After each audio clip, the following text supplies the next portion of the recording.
বিয়ের দাওয়াত খাইতে যাব, তো তার জন্য এখন স্টুডিওতে রেডি হতে যাব নিচে। তো রেডি হওয়ার পর ভিডিও শেয়ার করব যে আমি কীভাবে রেডি হলাম আর কি করলাম বিয়েতে। আমি রেডি হয়ে গেছি, তো স্টুডিওতে গিয়ে রেডি হয়েছিলাম, এখন আবার একটু উপরে আসছি। এখন বের হব, আব্বু আম্মু আসতেছে, আব্বু আম্মুর সাথে যাব। তো যাওয়ার আগে ভাবলাম আপনাদেরকে দেখাই। এই হচ্ছে আমার আজকের একদম সিম্পল মেকআপ, যেটা অ্যাকচুয়ালি ওয়েডিং গেস্টদের জন্য খুব ইজি একটা মেকআপ। আপনারা দেখতে চাইলে অবশ্যই আমাদের গ্ল্যাম টাচ মেকওভার স্টুডিওতে ভিজিট করে আসবেন, তাহলে আমার আজকের মেকআপ লুকটা আমি কিভাবে করছি এটা দেখতে পারবেন। আমরা চলে আসছি বিয়ের প্রোগ্রামে। এই হচ্ছে বিয়ের প্রোগ্রাম, এই হচ্ছে বউ চলতেছে, বর আর বউয়ের।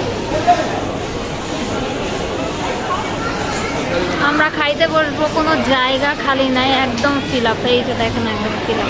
এই যে হচ্ছে শাড়িনা, হাই দিয়ে দাও।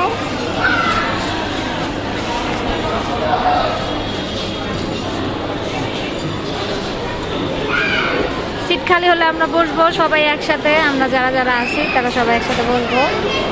যাও তুমি, আমি আসতেছি। এখানে আন্টি গ্রুপ অফ ইন্ডাস্ট্রিজরা সবাই ছবি তুলতেছে, আমরা অপেক্ষায় আছি, আমরাও ছবি তুলব। মামা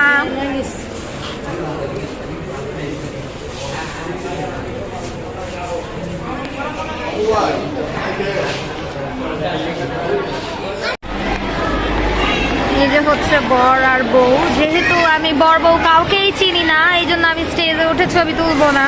আমার এমনি স্টেজে উঠতে ভালো লাগে না, তার উপর আবার বর বউ চিনে না, সেখানে স্টেজে যা ছবি তুলবো, পাগল।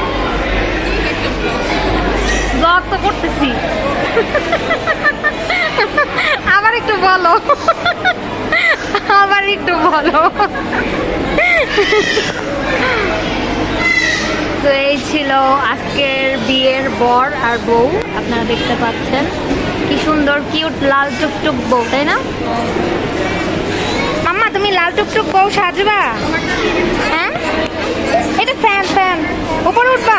আচ্ছা আচ্ছা, দাঁড়াও নিয়ে যাবো, দাঁড়াও। দাওয়াত শেষে আমরা বাসায় চলে আসছি। এত ভিড়, মানে দাঁড়ানোর জায়গা পাইতেছি না, খায় না অস্থির এক একজন। আর এত পানির পিপাসা লাগছে, মানে পানি খাইতেছি বাট তারপরেও পানির পিপাসা মানে মিটতেছে না, এত খারাপ লাগতেছে। পরে বললাম যে থাকার দরকার নেই, এই গরমে অসুস্থ হয়ে যাবো, এর চেয়ে বাসায় চলে যাই। তো চলে আসছি আমরা বাসায় আজকে। আর আজকের ভিডিও এই পর্যন্তই, যতটুকুই দেখাইছি আমি। যদিও খাওয়া দাওয়ার ভিডিও দেখাই নাই, কি খাইলাম মানে কি খাওয়াইলো বিয়ে বাড়িতে। অ্যাকচুয়ালি একটা মেয়ের বাবা তার সারা জীবনের সেভিংস লাগায় দেয় তার মেয়ের বিয়ের জন্য। এটা অ্যাকচুয়ালি প্রতিটা বাবাই, যার কম আছে সে কম, যার বেশি আছে সে বেশি। সো মানে সে তার সামর্থ্যের মানে ঊর্ধ্বে গিয়ে তার বাচ্চাদের বিয়ের অনুষ্ঠান করে। সো অ্যাকচুয়ালি বিয়ের খাবার দেখায় আমি কোনো কিছু মিন করতে চাই নাই যে ভালো হয়েছে খাবার, খারাপ হয়েছে। আলহামদুলিল্লাহ খাবার অনেক মজা ছিল, অনেক ভালো লাগছে। সো এই জন্য অ্যাকচুয়ালি আমি খাবার দেখাতে পছন্দ করি না বিয়ে বাড়িতে গেলে। যাই হোক, সবাই এই পর্যন্ত আমাদের সাথে ছিলেন, আশা করি নেক্সট ভিডিওগুলোতেও থাকবেন আর আমাদের জন্য দোয়া করবেন। আজকে এই পর্যন্তই, আবার দেখা হবে ইনশাল্লাহ নেক্সট কোনো ভিডিওতে। সেই পর্যন্ত আল্লাহ হাফেজ। শারিনাকে নিয়ে এন্ডিং দেই নাই, তাই শারিনা একটু কষ্ট পাইছিল। এখন শারিনাকে নিয়ে আল্লাহ হাফেজ বলবো, বলে দাও আল্লাহ হাফেজ। আল্লাহ হাফেজ।